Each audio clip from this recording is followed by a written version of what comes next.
نو درخواست مې دا دی عبدالله ابن عمر آخری وخت پورې دی پاتې دی بے بوډاو مکې مکرمه کې عمره وکړه او روان دی چې بار تلو څه کسان یې مخې ته راغلل عبدالله ابن عمر صاحب ته ښه راغلی وویل عزت یې ورته وکړو عبدالله ابن عمر صاحب د اس نه راښکته شو د دې ملګرو ډېر ښکلی صحبت سره کېناستل لږ 20 منټه مثال په طور باندې هغه وخت کې څومره ډېر لږ خو کېناستل خبرې وشوې عبدالله ابن عمر رضی الله عنه مبارک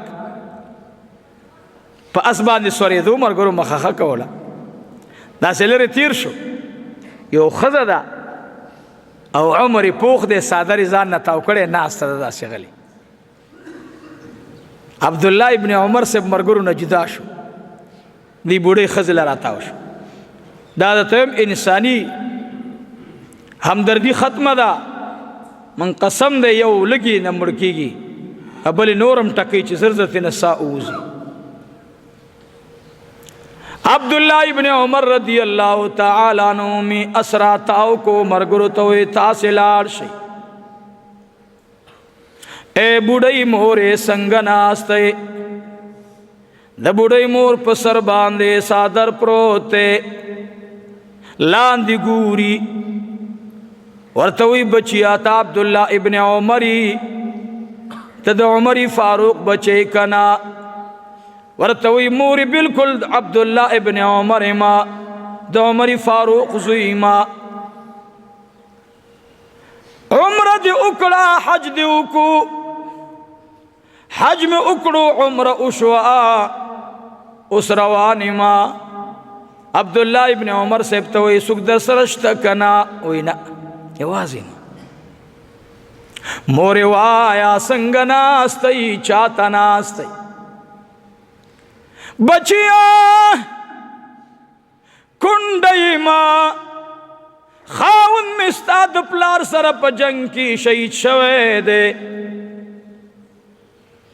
اے بچیا نن ډېر غریب ما کور کې څه شته دی نه زوی مې واړو کې بیمارو د بیماری د لاس دنیا نه لاړو و بچیا کور کې په مړه خېټه روټۍ ملاویږي نه عبدالله ابن عمر صاحب د لوی شان خاوند دی ورته ودرېدو مقصد دې څه دی که زکات وي که تا سره د زکات مال نه څه مال پاتې ماته راکا و صحبت د رسول الله نه قربان شما ورته وی اے ادی جانې منگ د مدینی والا چې مکی ترازو نو منگ طرف فرمائی وتزودو فإن خیر الزاد التقوی ځان سره تو خوالی د خرچی د پاره پیسې والی منګه ټوله مې نه تشکړې دا اے ګرانې مورې ستاسې کلي کې د اسونو سودا کیږي کنا ورته وی بچیه زمونږ په کلي کې د اسونو سودا ګرمه ده اے ګرانې مورې نه خو ما سره څه پاتې دي اے ګرانې مورې زما دا اس واخله او خپلو بچو ته خرڅ کا نان نفقه ور باندې برابر کا ورته وی اے بچیه دا مناسب نه ده چې زه دې تا نه اس اخلما ته به پیدل کېږي ته به پیدل مزلې وخي دا خو ګرانه ده تا خو ایله اوس سفر شروع شو عبدالله ابن عمر صاحب ورته وی اے ګرانې مورې چا سره چې دا غم وي چې د قبر نه به پاسېږما د حشر میدان ته به زما د حشر میدان ته به زه د خپل عمل په سورلۍ سورېږم چې کوم عمل مې کړی نو ما سره د سورلۍ درک نه لګېږي نن د مدینې او د مکې ترمنځ فاصله په خپو وهلی شم خو د قبر نه د حشر میدان ته بیا دا سورلي نه بغیر مزل به ډېر ګران شي نو زه د هغې ورځې په خاطر در کوم په کومه ورځ چې د چا سورلي نه وي چې ما ته الله سورلي را نصیب کړي عبدالله ابن عمر صاحب نه مطالبه د څه کړې وه د زکات یې کړې وه. هغې څه وکړل؟ هغه ویل نه زما دا سورلي دا صحابه کرام دي. د صحابه کرامو د ژوند هر یوه لمحه چې هغه سړی راوالي مخې ته یې کېږي نو سړی پې حیران شي ورباندې. ما تاسو د حدیبي خبره وکړه به هغه چاته کې چې برابري. دا زنانم ډېره هوښیاره ده، هوښیاره به نه صحابیه د رسول الله ده، خاوند جهاد کې تللی چې کله ورته اس ورکوي ترور یې ورته پوز درنه کومه وایي دا راته ووایه چې تکلیف څومره دی. وایي نن زمونږه درېیمه ورځ ده چې په ناره باندې روژه نیسو، بس تکلیف دومره دی. عبدالله ابن عمر صاحب ورسره اس ځای پورې بوتلو، ملګري یو ځای کې ناست چې عبدالله ابن عمر صاحب وروستو پاتې شو. څه وجه ده؟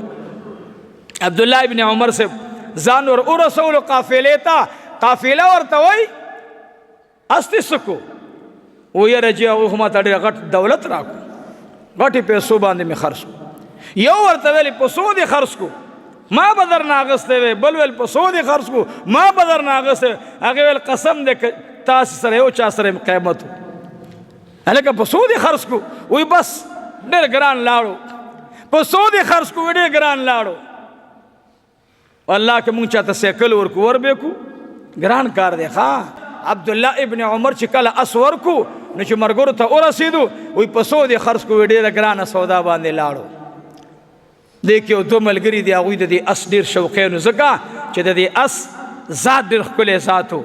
وایي هغوی هسې په دې خپلو ملګرو کې د دې عبدالله ابن عمر صاحب یو شاګرد دی، نافع نامه ده. څه نامه یې ده؟ نافع. او دا نافع د امام مالک صاحب استاذ دی.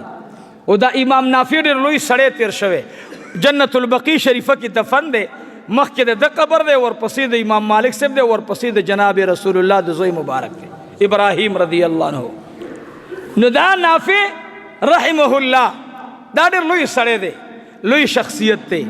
دې نه چا تپوس وکړو چې دې کسانو درته څه وویل؟ وایي هغه دوه کسانو ویل چې موږ خوب ولیدو شپه ده، حوض کوثر دی، پولی سرات دی، آقا مبارک می ولاړ دی، یو ډېر بهترین اس راغی.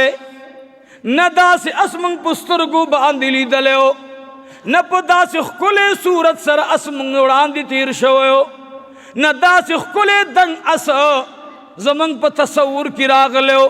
موږ دواړه ولاړ یو، اس مزیدار راغی. یو خوا میکائیل دی، بل خوا جبرائیل دی، بل خوا اسرافیل دی، بل خوا میکائیل دی. اس د څلورو فرشتو منځ کې را روان دی. هغه دوه ملګري وایي اس خو راغی په اس باندې به څوک سوریږي. وایي دې دوران کې آواز وشو چې دا اس د عبدالله ابن عمر دی، دې باندې به عبدالله ابن عمر سوریږي. د دې اس پړی د چا سره دی؟ چار چاپېره تېنه مقرب فرشتې را روان دي. عزیزانو د دې پړی هغې ښځې سره دی، کمې ښځې سره چې پرون سودا شوې ده. آخرت سودا په پټو سترګو کو ګورئ، شک شبهه پکې مه کوئ.